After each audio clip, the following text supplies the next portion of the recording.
Hi friends, आज हम लोग क्लास 10th का दूसरा चैप्टर है साइंस का। चैप्टर का नाम है अम्ल क्षारक एवं लवण, उसको देखेंगे।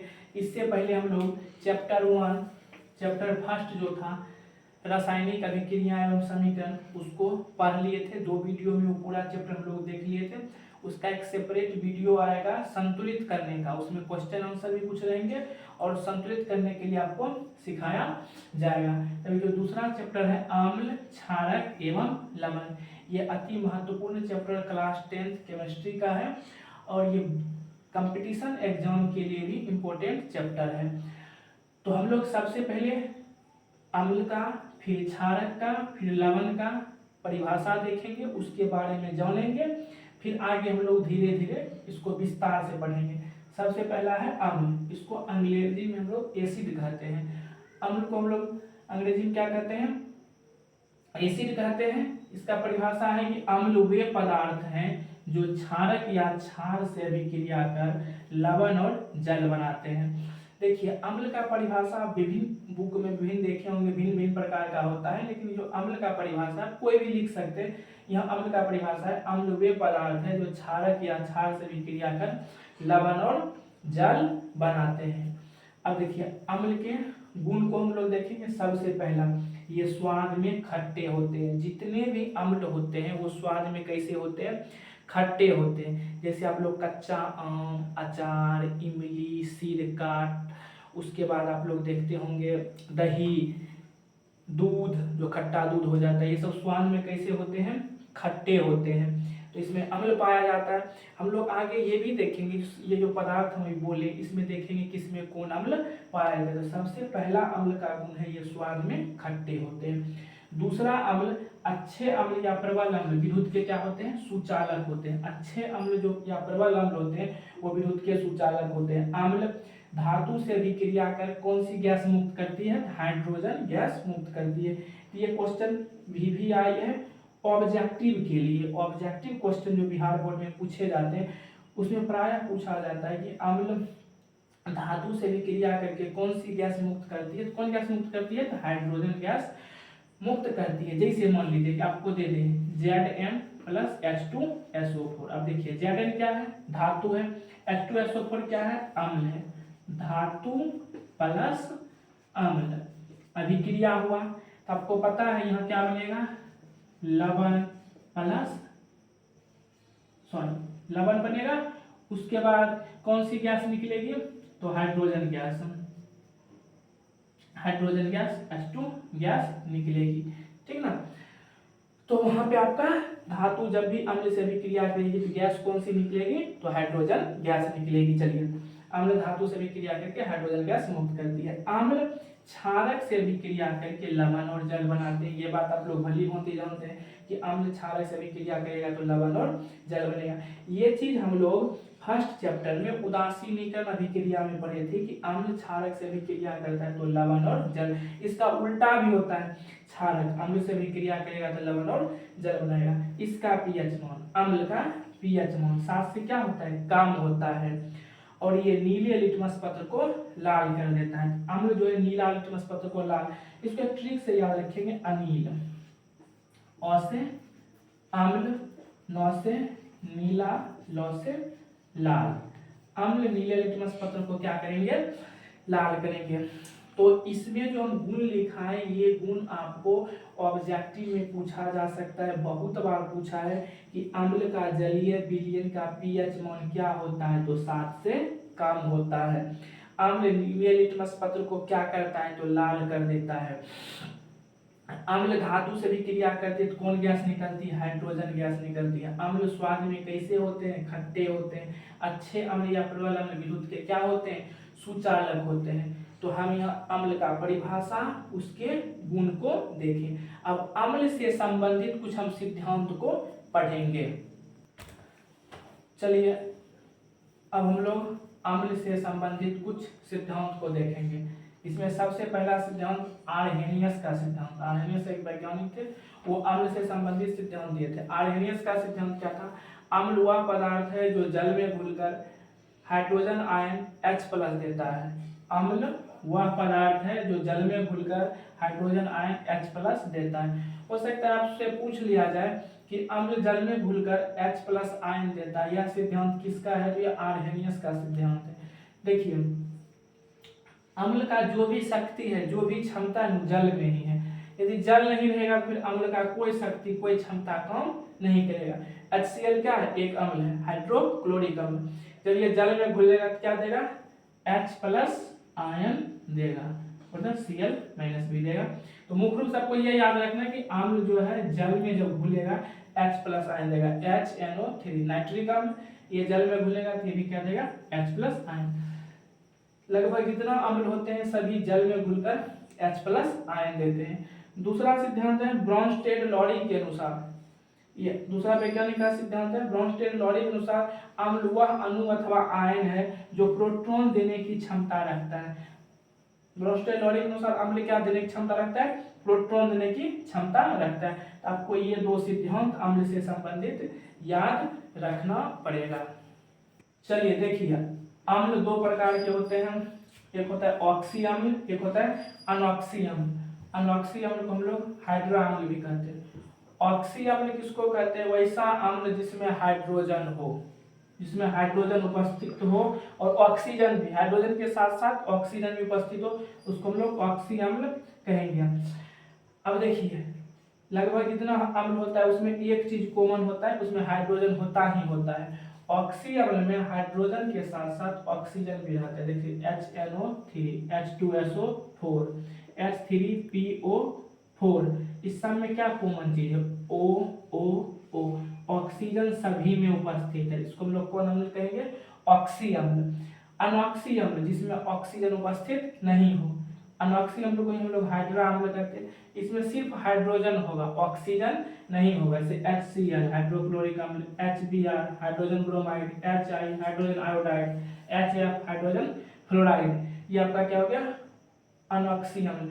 अब इससे क्वेश्चन क्या पूछा जाता है, परीक्षा में पूछ देगा, निम्न में कौन ऑक्सी अम्ल है, निम्न में कौन अनॉक्सी अम्ल है? जिसमें ऑक्सीजन होगा वो ऑक्सी अम्ल, जिसमें ऑक्सीजन नहीं होगा वो अनॉक्सी अम्ल या वो हाइड्रा अम्ल। अब देखिए, अम्ल पहचानने का एक तरीका होता है, जितना भी अम्ल होता है उस सब के शुरू में एक कॉमन चीज रहता है H, लेकिन इसके कुछ अपवाद भी हैं, जैसे H2O, इसके शुरू में तो H है लेकिन ये अम्ल नहीं है। ये किसका सूत्र होता है? जल का, और सबको पता है जल क्या है? उदासीन है। सामान्यतः यदि किसी के शुरू में H होता है तो लगभग अम्ल होते हैं, जैसे HNO3, H2SO4, HCl, ये सब क्या है? अम्ल है। तो हम लोग अम्ल के दोनों प्रकार को अच्छी तरह से समझ लिया। चलिए, इसमें अम्ल का उपयोग पूछ देता है कि अम्ल का उपयोग कहाँ होता है। तो देखिए, अम्ल का बहुत सारा उपयोग है। उर्वरक निर्माण में होता है इसका, फलों को सुरक्षित रखने में होता है, पेट्रोलियम में होता है। तो अम्ल का विभिन्न प्रकार के उपयोग होते हैं। तो दो तीन उपयोग आप लोग याद रखेंगे, पेट्रोलियम में, उर्वरक में, फलों को सुरक्षित रखने में, ये सब में आपका क्या होता है? अम्ल का उपयोग होता है। आप लोग देखते होंगे जीवाणुनाशक सब देखते हैं, उस समय भी अम्ल का उपयोग होता है। अम्ल का विभिन्न प्रकार का उपयोग होता है। चलिए आगे हम लोग अभी अब भस्म या उसी को हम लोग क्षारक कहते हैं उसके बारे में पढ़ेंगे कि भस्म वे पदार्थ है जो अम्ल से प्रतिक्रिया करके लवण और जल बनाते हैं। अम्ल में क्या पढ़े थे? ये क्षारक से अभिक्रिया करके लवण और जल बनाते हैं। भस्म में पढ़ेंगे ये अम्ल से अभिक्रिया करके क्या बनाते हैं? लवण और जल बनाते हैं। अब देखिए, भस्म, क्षारक, क्षार, इस शब्द का अंतर हम यही समझ लेते हैं। बार बार ये शब्द रिपीट होता है, बहुत बच्चे को इसमें कठिनाई होती है कि ये भस्म, क्षारक, क्षार है क्या। देखिए, भस्म बोलिए या क्षारक बोलिए, दोनों सेम है। भस्म और क्षारक एक ही है, क्षारक बोलिए या भस्म बोलिए एक ही। अब क्षार क्या होता है? वैसा क्षारक जो जल में विलय हो, जो जल में घुल जाए, उसे हम लोग क्षार बोलते हैं। अब देखिए, सभी क्षारक जो होते हैं ना जल में नहीं घुलते, जो क्षारक जल में घुल जाते हैं उसको हम लोग क्षार कहते हैं, इसको एल्कली भी बोलते हैं, ठीक ना, क्षार कहते हैं। तो आप ऐसे बोल सकते हैं कि सभी क्षारक, सभी क्षार क्षारक होते हैं, लेकिन सभी क्षारक क्षार नहीं होते हैं, क्योंकि सभी क्षारक जल में नहीं घुलते हैं। अब आप लोग का क्लियर हो गया होगा कि भस्म और क्षारक एक ही बात है, इसमें कोई अंतर नहीं है। भस्म लिखे कि क्षारक लिखे सेम है, लेकिन क्षार थोड़ा सा अलग है। क्षार अलग कैसे है कि जो क्षारक जल में घुल जाता है, जल में विलय हो जाता है, उसको हम लोग क्षार कहते हैं। तो आप लोग ये समझ गए होंगे। चलिए, भस्म या क्षारक एक ही बात है, इसका परिभाषा क्या बताए। भस्म या वे पदार्थ हैं जो अम्ल से अभिक्रिया करके लवण और जल बनाते हैं। अब देखिए, भस्म के कुछ गुण, क्षारक बोले या भस्म बोले सेम है। भस्म के कुछ गुण, भस्म स्वाद में कैसा होता है, कड़वा होता है। प्रबल क्षारक या जो प्रबल भस्म होते हैं विद्युत के क्या होते हैं, सुचालक होते हैं, और ये लाल लिटमस पत्र को नीला कर देता है। भस्म जो है लाल लिटमस पत्र को नीला कर देता है। अम्ल क्या करता था, नीला को लाल करता था, और ये क्या करता है, लाल को नीला। ये ध्यान रखने वाली बात है, कंफ्यूज नहीं होइएगा। इसका तो ट्रिक भी बता दिए थे, अनिल याद रखेंगे। अनिल, अम्ल, अम्ल नीला लाल, अम्ल नीला को लाल करेगा और लाल को नीला कौन करेगा, क्षारक करेगा। इसका पीएच मान 7 से अधिक होता है, उसका पीएच मान, अम्ल का पीएच मान क्या होता था, 7 से कम होता था, इसका पीएच मान 7 से अधिक होगा। और ये अम्ल से अभिक्रिया करके लवण और जल बनाते हैं। ये कुछ अम्ल के मतलब सॉरी भस्म के गुण था, ठीक ना। और हम लोग क्षारक के बारे में अच्छी तरह से समझ लिए। चलिए आगे हम लोग देखते हैं क्षारक से संबंधित सिद्धांत। इसमें भी सबसे पहला आर्हेनियस का सिद्धांत क्या है। इसके अनुसार भस्म या क्षारक वे पदार्थ हैं जो जलीय घोल में, जलीय विलयन या जलीय घोल में hydroxide ion OH minus, hydroxide ion OH minus देता है। तो आर्हेनियस क्या सिद्धांत दिए थे क्षारक से संबंधित, ये सिद्धांत दिए थे कि क्षारक जलीय घोल में हाइड्रोक्साइड आयन OH माइनस देता है। जैसे NaOH sodium hydroxide, KOH potassium hydroxide, CaOH का होल 2 कैल्शियम हाइड्रोक्साइड, ये सब H2O यहाँ होगा। ये सब जब जलीय घोल में घुलते हैं तो क्या देते हैं, OH माइनस, यहाँ OH माइनस, यहाँ भी OH माइनस, यहाँ भी OH माइनस। तो क्षारक जल में घुलकर OH माइनस आयन देते हैं। अगला सिद्धांत है ब्रोंस्टेड लॉरी के अनुसार। तो अम्ल में क्या पढ़े थे, वो प्रोटॉन लेने की क्षमता, सॉरी प्रोटॉन देने की क्षमता रखते हैं। अम्ल क्या रखते हैं, प्रोटॉन देने की क्षमता, और जो क्षारक होते हैं वो प्रोटॉन लेने की क्षमता रखते हैं। तो ये क्षारक से संबंधित सिद्धांत था, आपको ध्यान में रखना है। क्षारक जल में घुलकर क्या देता है, OH माइनस देता है, और अम्ल जल में घुलकर क्या देता है, H प्लस आयन देता है। तो अम्ल H प्लस आयन देता है और क्षारक क्या देता है, OH माइनस आयन देता है। चलिए आगे हम लोग लवण के बारे में पढ़ते हैं।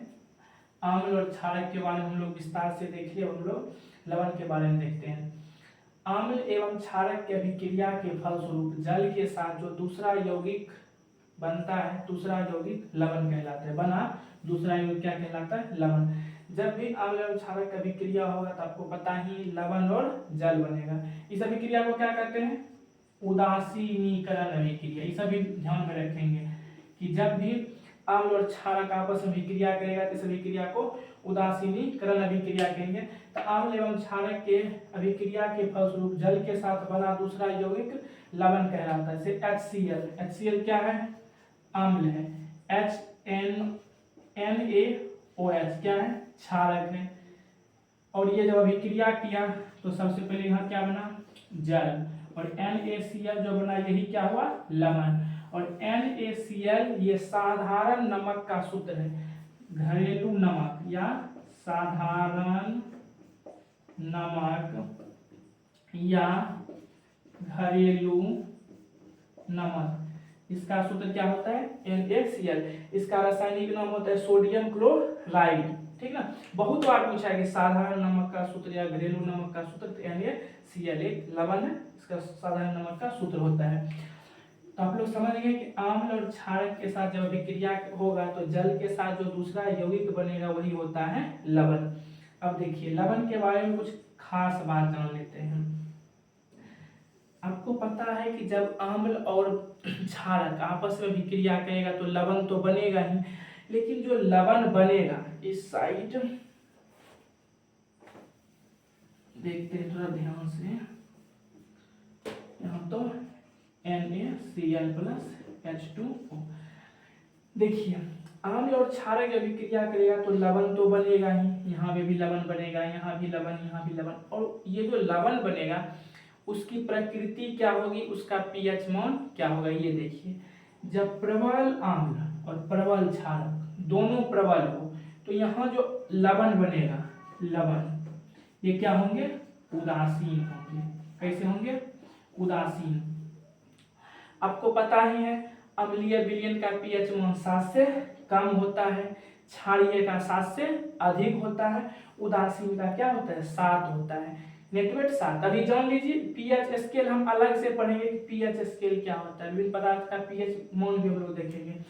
तो प्रबल आम्ल प्रबल क्षारक जब आपस में अभिक्रिया करेगा तो जो लवण का निर्माण होगा वो लवण कैसा होगा, उदासीन होगा। जब ये उदासीन होगा तो इसका पीएच मान सबको पता है क्या होगा, पीएच 7 के बराबर होगा। अब देखिए प्रबल आम्ल दुर्बल क्षारक, यहाँ ध्यान देने योग्य बात है। जब प्रबल आम्ल रहेगा दुर्बल क्षारक रहेगा तो यहाँ क्या होगा, जो शक्तिशाली होगा उसी का गुण हो जाएगा लवण में।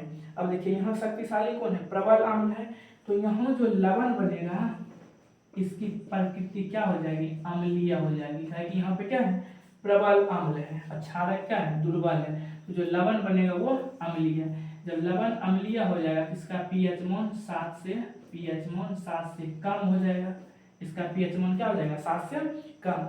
जब प्रबल क्षारक होगा दुर्बल लवण होगा। अब देखिए शक्तिशाली कौन हो गया, क्षारक, तो लवण का निर्माण तो होगा ही, लेकिन इसका लवण क्या होगा, क्षारीय लवण होगा। कैसा होगा, क्षारीय लवण, और इसका पीएच मान 7 से अधिक हो जाएगा। क्या कि क्षारक का पीएच मान क्या होता है 7 से अधिक।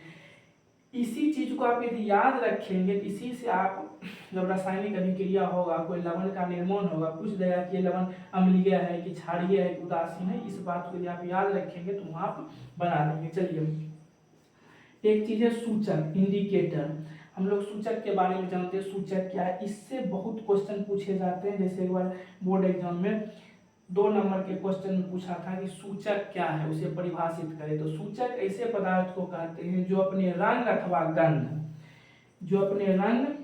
गंध में परिवर्तन के द्वारा पदार्थ के अम्लीय या क्षारीय या उदासीन होने की सूचना देता है, उसे क्या कहते हैं, सूचक कहते हैं। सूचक क्या करता है, या तो अपना रंग में परिवर्तन कर देगा या तो अपना गंध में परिवर्तन करके किसी भी पदार्थ के अम्लीय क्षारीय या उदासीन होने की क्या देती है, जानकारी देती है, उसको हम सूचक कहते हैं। अब देखिए यहाँ पे सूचक कितने प्रकार के होते हैं, सूचक 2 प्रकार के होते हैं। एक होते हैं प्राकृतिक सूचक और एक आपका होता है संश्लेषित सूचक। एक होता है आपका प्राकृतिक सूचक, एक आपका होता है संश्लेषित सूचक।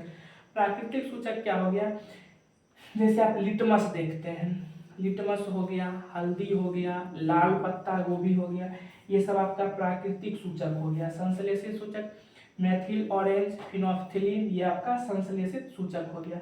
अब देखिए लिटमस जो होता है, इसको मिटा लेते हैं। आपका जो लिटमस होता है, लिटमस ये थैलोफाइटा